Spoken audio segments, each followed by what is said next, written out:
Federal leaders across Canada's political spectrum woke up Tuesday facing post-election hangovers, characterized by questions and uncertainty about their respective futures. This following an election campaign that produced no clear winners. Monday's election saw Justin Trudeau's Liberals re-elected with another minority government, the Conservatives under leader Erin O'Toole continuing as official opposition, and the Bloc Québécois and NDP holding the balance of power. Questions continue to swirl about the wisdom of having called an election in the first place and what the result of the vote would mean for the Prime Minister and his government. Well, joining us now to talk more about the election results and what they mean for Canada and its markets moving forward is Mr. Thomas Caldwell, Chairman of Caldwell Securities Limited. Sir, welcome back to Forum Daily. Thank you, Nima. So what are your thoughts on a go forward from here basis for Canada, sir? I was thinking of a post-election feeling across the country. I think apathy is sweeping the country. I think the concern is, the elections are not about real policy. It's about what specific issues can buy me some votes, typically spending whatever. I don't feel the government pre and post-election really have any new tricks in their hat. We're dealing with the same old chestnuts as we have been for quite a period of time. Climate change, Indigenous rights, daycare. Now, these are important issues, don't get me wrong. But theoretically, national governments have got to do a bigger job than that. I mean, where are we going to get our economic growth? What are your policies for economic growth, for creating jobs, for a lot of entrepreneurial young Canadians? What do you plan to do there? And not Mickey Mouse little grants. What is it about setting the framework?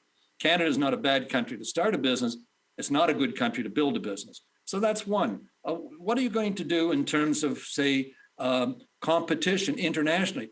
Countries are in competition with businesses and new enterprise, just the way companies are. What are we doing to make Canada an attractive environment? And the third thing, what are we doing to get Canada a voice again in world matters? I mean, the Prime Minister in one of his numerous elections said, Canada's back. No, we're not back. Nobody listens to us because we say the same old, same old. So those are the three things: economic growth, country competition, and having a say in world affairs. And oh, by the way, something not mentioned in the election, what about the two Michaels that are in solitary confinement? This government hasn't done anything to get them out of that. And they should have been out a long time ago. If that means letting that lady go in BC, do it.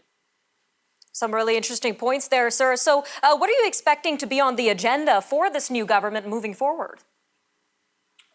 Self-preservation, I think, is the main thing that the government seems to be content with. They will do with these popular, spend some money, buy votes, buy popularity.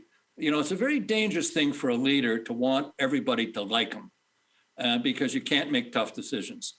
And he's not able to do that, not capable to do that. So I think we're seeing a tremendous amount of spending going on with no thought whatsoever. And remember, the laws of economics are immutable. Sooner or later, you spend enough money, build enough debts, you're going to have a problem. Now, Trudeau the first was able to get our Canadian dollar down to 65 cents. I believe that Trudeau the second has a very good chance of doing exactly the same thing. We've got to think as grown-ups. We've got to think as a parent. What are we handing on to our children? What kind of country are we handing? Are we going to straddle them with debt right up to their noses? It's nonsense. We got to grow up. All right, sir, just about a minute left here, but how do you think this election will impact Canadian markets moving forward? Well, as I mentioned in my first comment, there's a sense of apathy vis-a-vis Canada. I learned a stunning figure the other day that 4% of Canadian pension fund money is actually invested in Canada. That goes for Ontario teachers, Canada pension, but 4% is invested back in this country where they're going to need it. So frankly, we are not seen as a destination for serious money. We are falling further and further behind. We have some wonderful companies, don't get me wrong. We invest in Canada big time, but I just don't think we are where we could be or should be.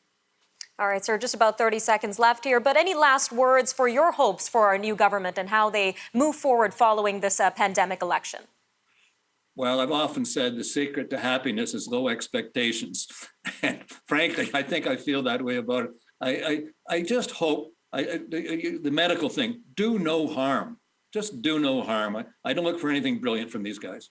All right, sir. Thank you again for joining us today on Forum Daily, and we'll see you again next week, sir. Thank you.